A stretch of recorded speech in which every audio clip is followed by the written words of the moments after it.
Welcome here to a very special edition of the Saxons Spotlight as we are here on game day, kicking off the season here with the football program at Alfred University. And the Saxons head coach Bob Rankl is here with me picture in picture as Alfred University gets ready to start things off here today, Friday, September 1st at home. Coach, how are you?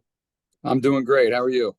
Doing very well. And Coach, I mean, you work so hard to get to this moment, and there's something to it at the beginning of every single season.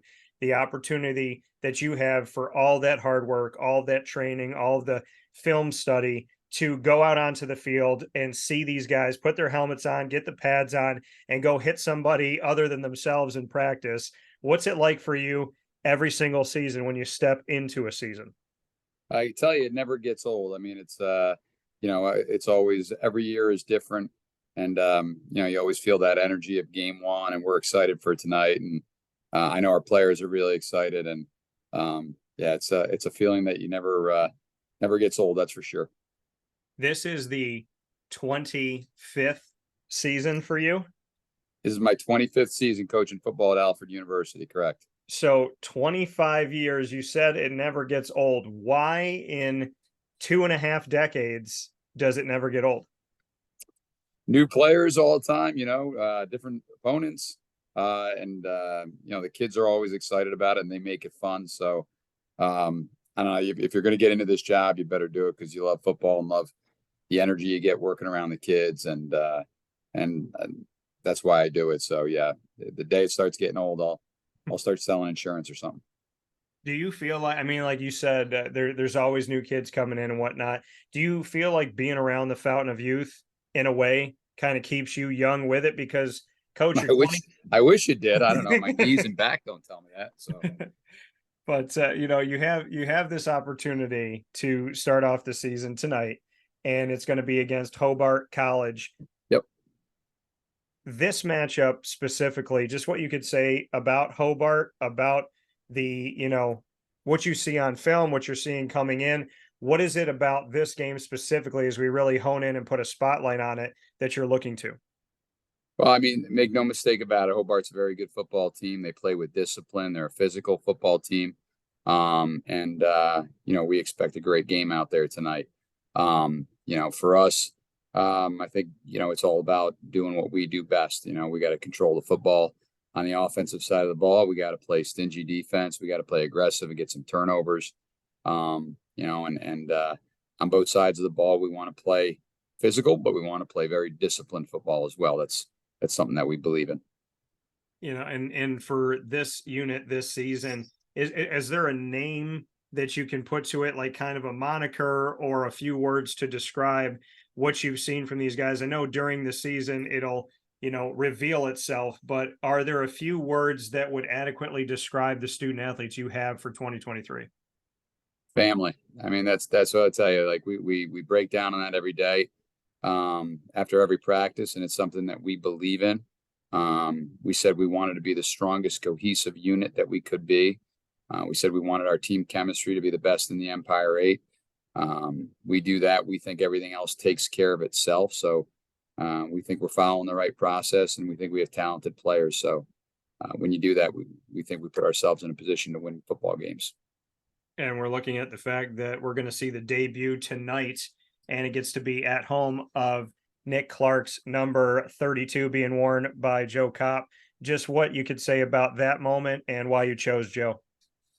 I mean, Joe was a no-brainer. I mean, like we said when Nick passed away, and we talked about retiring the number, and instead we said, we're gonna have somebody wears it that best represents his qualities. Joe does that. And Nick Clark was a relentless football player, who played the game 1,000 miles per hour the way it's supposed to be. He was also a guy with high character, who was a tremendous leader. That's the reason why we picked Joe Copp. Not only does Joe play similar to Nick's style on the field, Nick was an outside linebacker, but Joe's a middle linebacker, but they were both sideline to sideline guys. But Joe also emulates his work ethic, his leadership skills, the other things that are really important to a football program as well.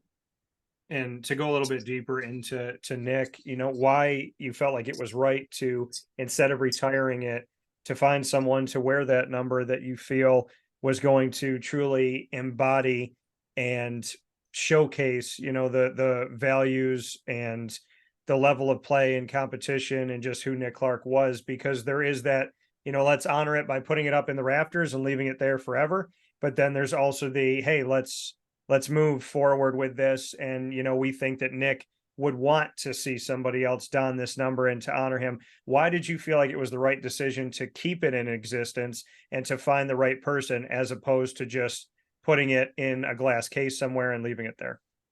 Well, we talked about both options, and then at the end of the day, I think, when you have somebody else wear that number, I feel like it just kind of reiterates and reemphasizes to our team every year who Nick Clark was, and we always announce it to our guys, and it's something that means a lot to our players.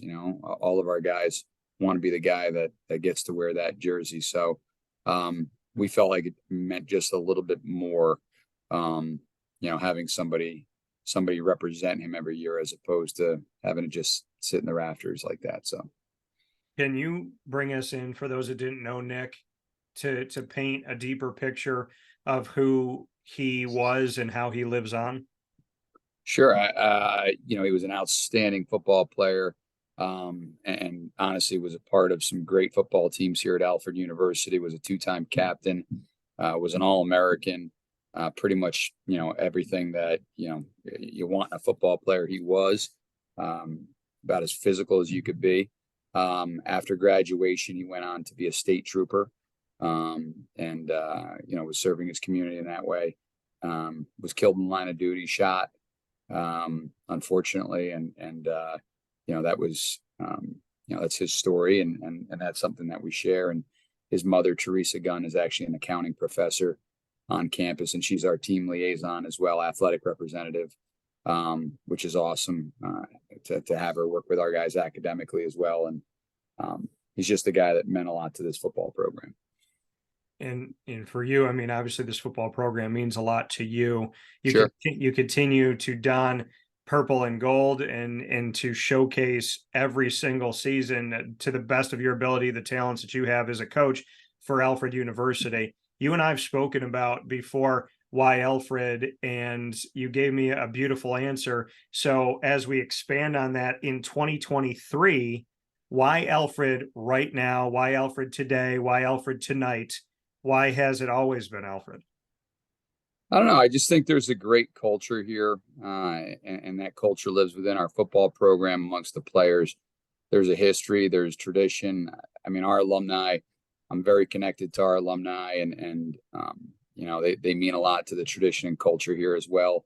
We believe tradition never graduates, so we're trying to pass it down from class to class to class. And I don't know, it just after being here for 25 years, it means a lot for me to see that legacy continue. And it's kind of cool now that I'm actually getting the opportunity to coach kids whose fathers I coached and stuff. I'm getting to that point in my career, which an old coach once told me that's how you know what you're old, when you start coaching the sons of kids that you coached before. So I think I've reached it.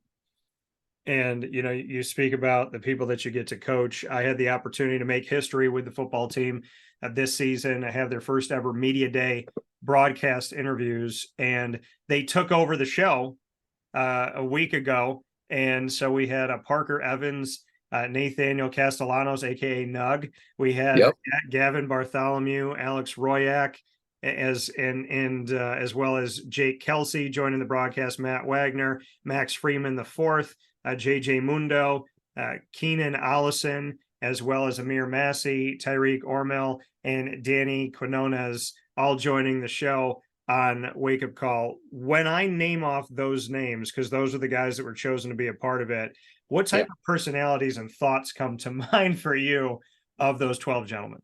I mean, completely different personalities and on all of them pretty much.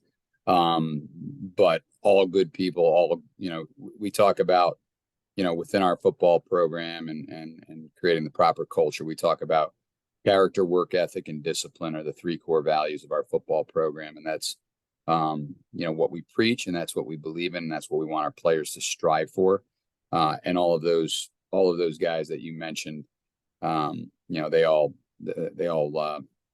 don't just walk the walk, they talk the talk, they do it all. So You talk about walking the walk. Before I let you go, I took a walk the first time I came onto campus. Something kind of called to me to go over to this pathway.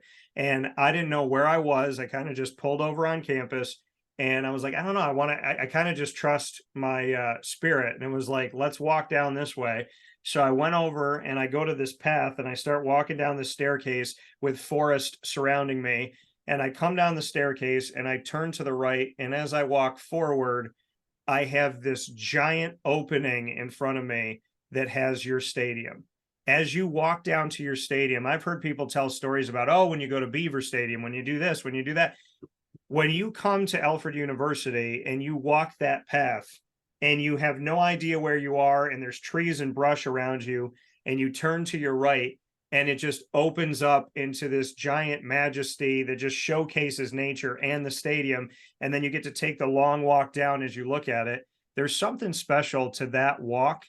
And I'd love for you to give your thoughts on your stadium and the way that you can experience going into the stadium, which I thought was a lot of fun. well, it's for the way that you walk into the stadium, that path that you came down, they call that the Green Monster. Nobody likes to walk up that staircase, by the way. They prefer to walk down it. Yeah. I'm generally coming into the stadium, from the McLean side of things. Right. But as far as the stadium goes, our guys refer to it as the pit. I think we get a great game day atmosphere. It's electric, and it means a lot to our guys playing down there. And I think it's a really cool college football setup. The way it's kind of sunk in below the mountain there. And I think it's a beautiful place to play football. And I think our fans and alumni love coming there to watch the games as well. So it's a place that means a lot to me, no doubt about it. And what should we tell people that have been to the game as well as people that have never been out to the stadium? Why should they come see Alfred University football this season? Well, if they're interested in watching a physical football team that's going to play 60 minutes of hard-nosed football every single time they step out in the field, if that's something that interests them and entertains them, then they should come down to Alfred, New York, and catch a game.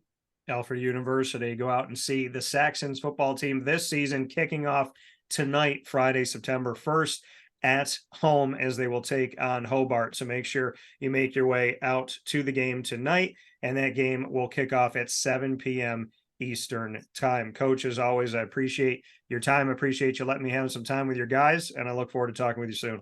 You got it, Dan. Have a great day, okay? Right, you too. All right.